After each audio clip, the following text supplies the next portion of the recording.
Okay, well, let's continue talking about the TTPFL. Actually, it's now January 20th here, early in the morning. We just had a weekend full of games. The other video just talked about the teams and a prognosis for what may happen for them for the rest of the season. I want to bring up two topics here. It's for the betterment of the league. One of the things we have noticed is for the first two seasons, and even for this season number three, there's no demotion promotion. I believe part of the reason is in tier two, a lot of the clubs just don't have the wherewithal to be pro clubs. And they can't come up even if you gave them the opportunity. I believe Santa Rosa FC some years ago declining this opportunity to enter the Pro League when they were promoted. So you have the bottom clubs. I'm sure they have pride, but they have a certain degree of, I don't know, serenity because they know they're not getting demoted. We also have 12 teams, so which means these clubs play about 22 games. I had an idea, and the idea was this. Why not bring the league down to 10 teams and have them play 3 games, home, away, and then a third match at neutral territory? And this would be 27 games. It's more than the 22 they play now and would be a better level of football. You could have it down to 8 teams, or 9, but then they would be playing around, say, 21, 24 games, and it's just as bad as now because we're not playing enough football. So why not have 10 teams? You play 3 matches, home, away, and neutral. You play 27 games. It's more than the 24 we play right now, and it's a better standard of football. Now, what could we do about promotion and demotion? Well, there are a couple of things. One, we could have the bottom two play the top two in tier one and have those winners, play pro football. As I said, the tier two fellas may not have the resources to be a pro club, which is one of the reasons we're not having any demotions. There might be a solution to this, and that is forget about pro football. I am not saying I don't blame the clubs at all. I think between 2001 and 2010, the Trinidad clubs were doing very well as pro clubs. Two things set them back. One, of course, they were losing their players to Europe and Asia and Latin America, bigger, better leagues, which is understandable. They were getting some money, but what really killed off a lot of the clubs in Trinidad was not receiving their prize money. I can think of about maybe 4 instances where clubs didn't get their money, and in some cases, not even a percentage of the gate. Now, when you owe a club $250,000 or even more, and they don't get it, this decimates a club in Trinidad and Tobago. And it happens more than once to the club. It really does kill them off. They can't pay their players. They can't pay bonuses. People leave the club. How is a club supposed to function in the economic football climate of Trinidad and Tobago like this? If clubs don't pay their dues, they get punished, but I guess the PFL can't punish itself. I don't know what kind of contract is signed responses where they use the PFL and then do not pay their the promotional fee and so on. And I think not giving a club a percentage of the gate is simply criminal. I can give you one specific example. Northeast Stars surprised a lot of people in 2004, won the FA title, never got their share of the gate, never got the prize money. Never got it. Okay.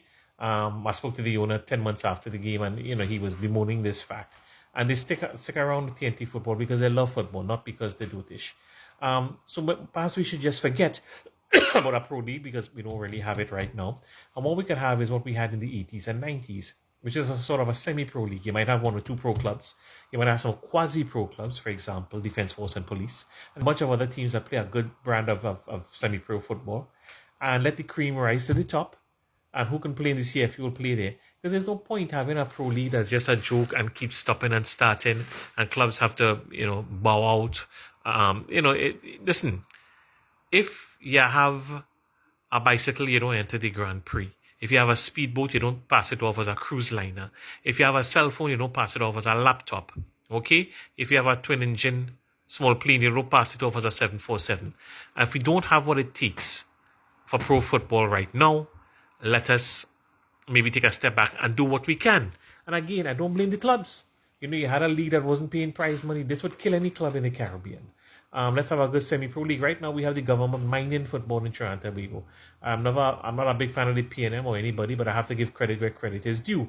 They're given I believe, is a subsistence of 150,000 TT to each club per season, and in addition to that, I believe they're paying the prize money. Correct me if I'm wrong. I believe they're doing this. So, I think this is one way.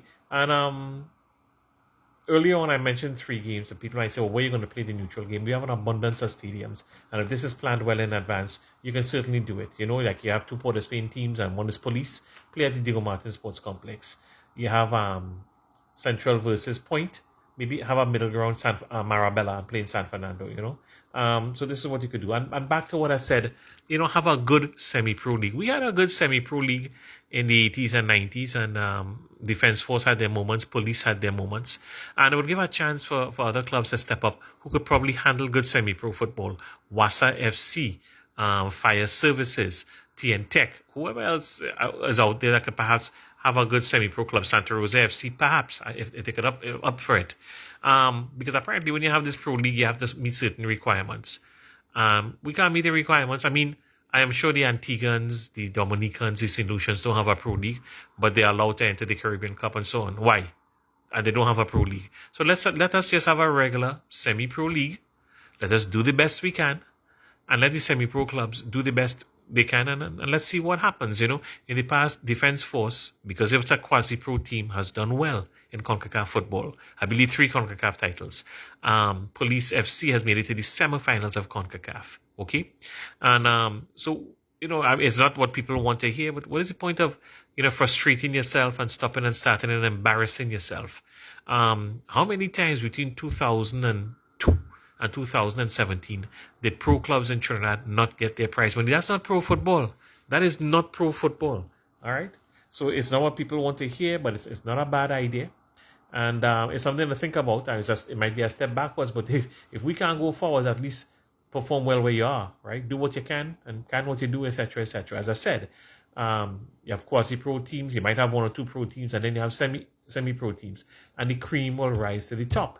In the 80s, we had Defense Force and ASL, and they handled their business. They were the best teams. They were basically pro teams. Trinidad came along, Petrotrin, or whatever you want to call themselves. And when ASL left the scene, it was Defense Force and Trinidad. You had other good teams, but they were getting their players taken by the more or less pro teams. Teams like Barataria Ball Players, Takarigo United, St. Francois Nationals, ECM Motown. Okay?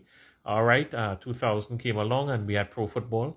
And well, again, when your clubs aren't getting their money, it's a tough life. So it's something to think about. Let's have 10 teams. Let's have 3 games.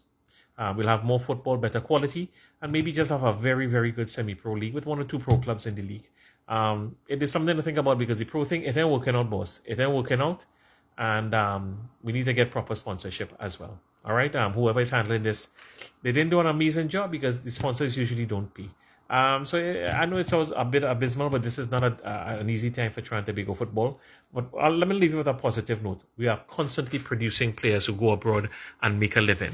Off the top of my head, Nathaniel James has gone to Jamaica. Rian Moore was in Canada for a while. Real Gill has gone to the USA. Dantai Gilbert has gone to Holland. I believe Muckett has just gotten a contract for the Middle East. Alvin Jones has just gone to Latin America. I don't know why it took so long. He's one of the very best defenders in our country.